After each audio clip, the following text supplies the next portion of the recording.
Good morning, children. Yesterday we had started our new lesson, The Lost Child, from your mommy's book.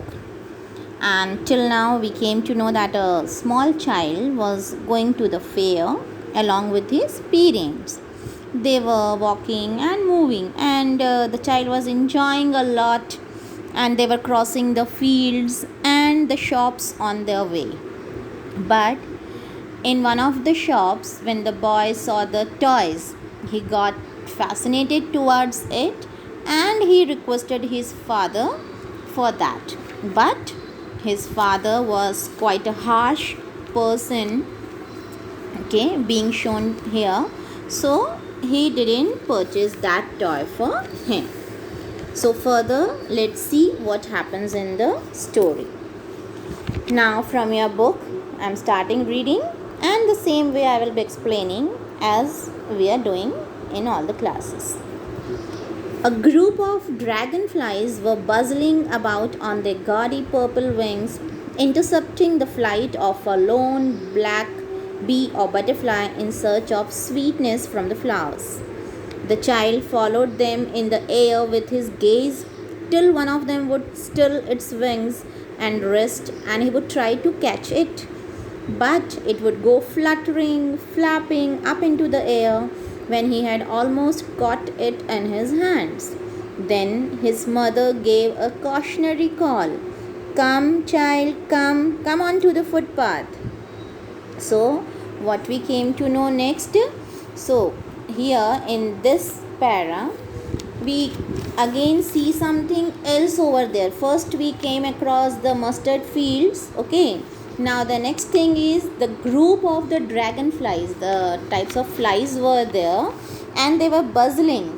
Buzzing means the noisy activities. They were moving here and there noisily on their gaudy. Gaudy means bright and showy wings. Gaudy, very bright, okay.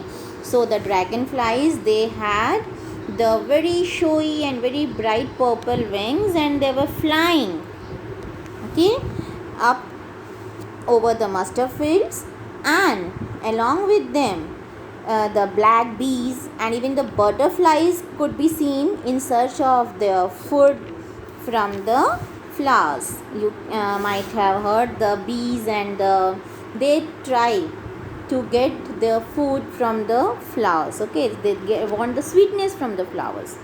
So seeing those flies, butterflies, different colors, beautiful flies and bees, the child started following them, okay. And for what he was waiting, that he was again fascinated by those bees flying over there, and he wanted them to get their wings still. Means he was waiting for the bees to stop flying so that he could try to catch them. But what happens? Is it easy to catch the butterflies and bees? For you, you might have done in your childhood too. But here what happens? All the bees and all, it seems that they were playing and chasing one another, okay, fluttering and flapping. These are the movements of their wings up into the air when he almost tries to catch it in his hands. So the bees and these butterflies, they fly away back into the sky as soon as the boy tries to catch them and hold them. Again seeing this, his mother, the child's mother, she gave a cautionary call. Again she little bit warned him that child, come soon. Let's walk to the footpath now and leave all those things.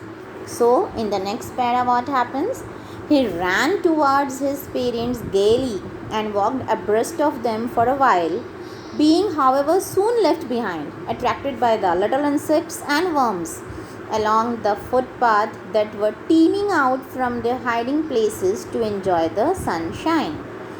Come, child, come, his parents called from the shade of a grove where they had seated themselves on the edge of a well. He ran towards them. So see the innocent little child, how he is enjoying while traveling towards the fair on the way. So now the next what he does, as soon as the mother calls him back, He ran towards his parents gaily. Gaily means happily, very merrily. He again went there and walked abreast of them for a while. So, for a little while, again for a short time, he was walking abreast means side by side. Okay, facing the same way along with his parents. But again, he was left behind, he lagged behind. Seeing what? Now he was attracted by the little insects and the worms. Okay, on the footpath which were teeming out. Teeming out means they were coming out from the mud and the hiding places. You might have seen the insects and worms. Okay, when they want to enjoy the sunshine, so they come out slowly from the mud, from the earth.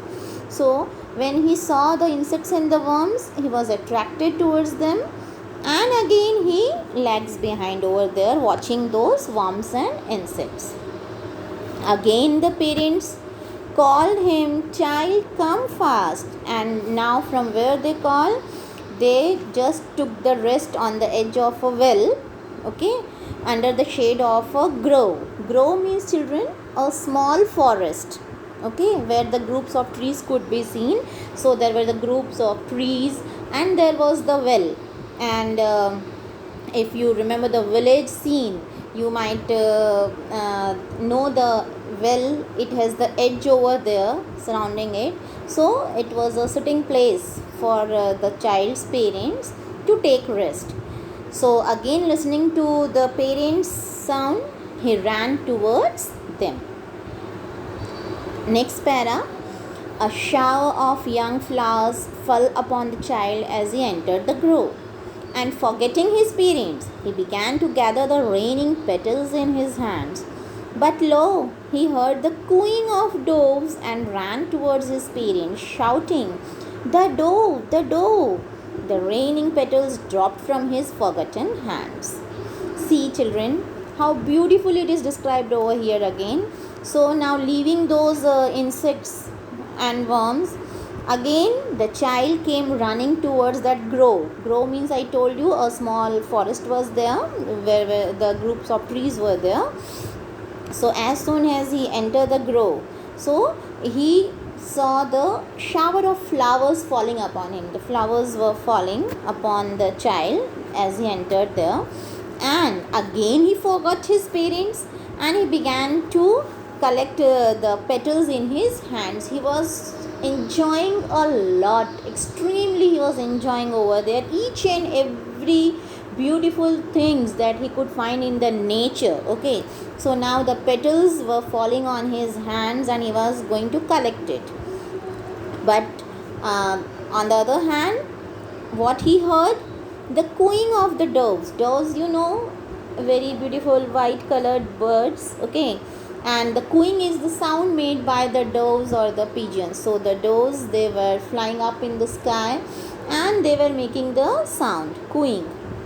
So listening to the sound of the doves, the boy, he ran towards his parents, shouting that, see, he wanted to show those birds, that scenes what he was enjoying, he wanted his parents even to enjoy along with him. So he wanted to show them, see, the dove, the dove. Likewise, he started shouting and showing with his hands. What happened? The petals which he had collected in his hands, the flower petals, it started falling and he forgot even about that now. So we come to know that one after the another, as he is moving forward, okay, he finds some or the other things over there on his way, and he gets attracted towards that, forgetting the last thing. Okay, and this is naturally, we can see it happens with almost all the children. Whenever you go to the fair, leaving one shop, when you find some another shop there, you get fascinated and you leave the rest what you had seen in the beginning. So the same was going over here with the child. Now coming to the next para. Come, child, come, they called to the child, who had now gone running in wild capers round the banyan tree. And gathering him up, they took the narrow, winding footpath which led to the fair through the mustard fields. Again seeing the doves, okay, he was enjoying their flight. Again the parents gave a sound, child come soon. And now the child, in what way he was coming, see, who had now gone running in wild capers. Wild capers means it is a movement to move round and round in circle. Likewise, when the children are very happy, in what way they move, you have seen, they move round and round the tree or something. So that is wild capers. Here the child, he was moving round and round the banyan tree which was over there.